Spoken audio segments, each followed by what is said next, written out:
সীমানা জটিলতার কারণে নির্বাচনের তফসিলে প্রভাব পড়তে পারে, তবে সবই নির্ভর করছে আদালতের সিদ্ধান্ত এবং নির্বাচন কমিশনের পদক্ষেপের ওপর। এমনটা জানিয়েছেন ইসি সচিব আক্তার আহমেদ। এ বিষয়ে আলোচনা করতে রাজধানীর পল্লবী থেকে আমাদের সঙ্গে যোগ দিয়েছেন নির্বাচন ব্যবস্থা সংস্কার কমিশনের সদস্য জেসমিন টুলি। আপনাকে স্বাগত জানাচ্ছি ইন্ডিপেন্ডেন্ট সংবাদে। এবং শুরুতেই যে বিষয়টি বলতে চাই যে সীমানা জটিলতায় নির্বাচনী তফসিলে প্রভাব পড়তে পারে এমনটা জানিয়েছেন ইসি সচিব। সেক্ষেত্রে তফসিল পেছালে নির্বাচনও কি পেছাতে পারে? এই ক্ষেত্রে যেটা আসলে সীমানা অবশ্যই চূড়ান্ত হতে হবে। সীমানা চূড়ান্ত হওয়ার পরে নির্বাচন কমিশন নির্বাচনী তফসিল দেবে, কারণ সীমানার পর অনেক কিছু নির্ভর করে। এটার পর ভোটার সংখ্যা নির্ভর করে, ভোট কেন্দ্র নির্ভর করে, বিশেষ করে এলাকাটা তো নির্দিষ্ট থাকতে হবে।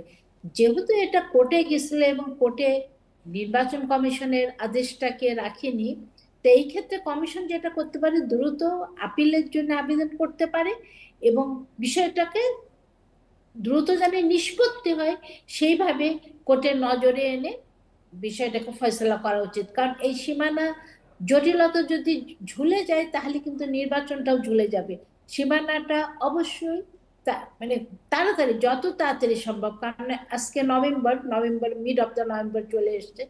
এই নভেম্বরের মাসের মধ্যে যদি সীমানা না শেষ করে, তারপরে সীমানা ঠিক করার পর তারপরে আবার কমিশনকে ভোটার তালিকা ঠিক করতে হবে, কেন্দ্র ঠিক করতে হবে, এই নির্বাচনী আসনগুলো যেগুলো নিয়ে সীমানার জটিলতা আছে। তা কমিশন যদি মনে করে যে এটা এখন তাদের আপিল করে এবং কমিশনের নজরে এনে বিষয়টাকে সুরাহা করার জন্য আবেদন করা।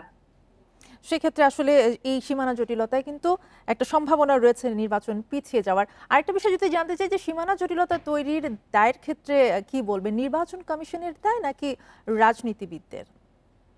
না, এখানে রাজনীতিবিদ বা নির্বাচন নির্বাচন কমিশন নিশ্চয়ই আইন বিধিমালার আলোকে সীমানা নির্ধারণ করছে। তা যে কোনো মানুষ সংক্ষুব্ধ হলে তো তারা কোর্টে যেতেই পারে। কোর্টের দৃষ্টিতে মনে হয়েছে যে না, আগে আগে যে সীমানা ছিল সেটাই ঠিক। আসলে এখানে দায় ঠিক না, কিন্তু আরো কমিশন আরো সতর্ক হয়ে এই সীমানাতে হাত দেওয়া দরকার ছিল। কারণ এটা বাগেরহাট থেকে একদম কেটে নিয়ে আসা হয়েছে একটা আসন, এনে গাজীপুরে দেওয়া হয়েছে। গাজীপুরে ম্যাক্সিমাম ভাষামান পিপল থাকে, এখানে কলকারখানা বেশি। তাই এই সব কিছু বিবেচনা করে আমার ধারণা কমিশন সেইভাবেই করেছে নিশ্চয়। কিন্তু যেহেতু কেউ সংক্ষুব্ধ হয়েছে, কমিশনকে এখন কমিশনের সিদ্ধান্তটা তার ঠিক ছিল কিনা সেই জন্য তাকে এখন আপিল করা উচিত এবং আপিল করে তাড়াতাড়ি নিষ্পত্তিটা করার জন্যও কোর্টের নজরে আনতে পারে যে এটা না হলে আমরা কিন্তু নির্বাচনে তফসিল দেওয়া যাবে না। এটা চূড়ান্ত হওয়ার পরে তখন কিন্তু নির্বাচনে তফসিল হবে। এখানে এইভাবে রাজনীতিবিদদের দায় বা কার দায়, কিন্তু ভোটাররা তো চাইবে, তার এলাকা হারাতে তো কেউ চাইবে না।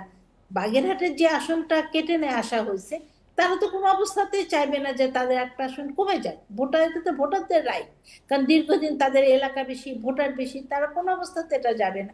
এটা দায়িত্ব এভাবে না বলে আমরা যদি বলি যে ইলেকশন কমিশনের কাজ করেছে, কিন্তু কেউ সেই কাজে সেই সিদ্ধান্ত খুব সংক্ষুব্ধ হয়েছে, সংক্ষুব্ধের জন্য উনি কোর্টে গেছেন এবং কোর্ট থেকে সেই উনি একটা ক্ষেত্রে আদেশ। সেই ক্ষেত্রে নির্বাচন কমিশন, বিচার বিভাগ এবং সরকার সবারই কি আসলে ফেব্রুয়ারির নির্বাচনকে বেশি গুরুত্ব দেওয়া উচিত নয়?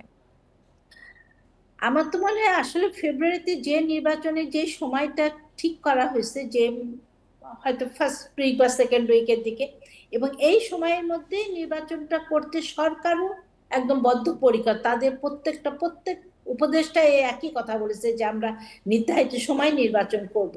এখন এটা তো আসলে এই জটিলতাটা তো ইলেকশন কমিশন এবং কোর্টের মধ্যে সংক্ষুব্ধ হয়ে কেউ কোর্টে, এখানে সরকারের খুব একটা কিছু করার নাই, কিন্তু ইলেকশন কমিশনে যেহেতু জটিলতা হচ্ছে, ইলেকশন কমিশনকে এটা দ্রুত নিষ্পত্তি নেওয়ার জন্য ব্যবস্থা নিতে হবে এবং কোর্টে যেতে হবে। আসলে কোর্টের নজরে আনলে আমার মনে হয় কোর্ট অবশ্যই ব্যাপারটা বুঝবে যে আমাদের তফসিল এই সময়ের মধ্যে দিতে হবে, আমাদের এই সময়ের মধ্যে সীমানা নির্ধারণটা নিষ্পত্তি করতে হবে।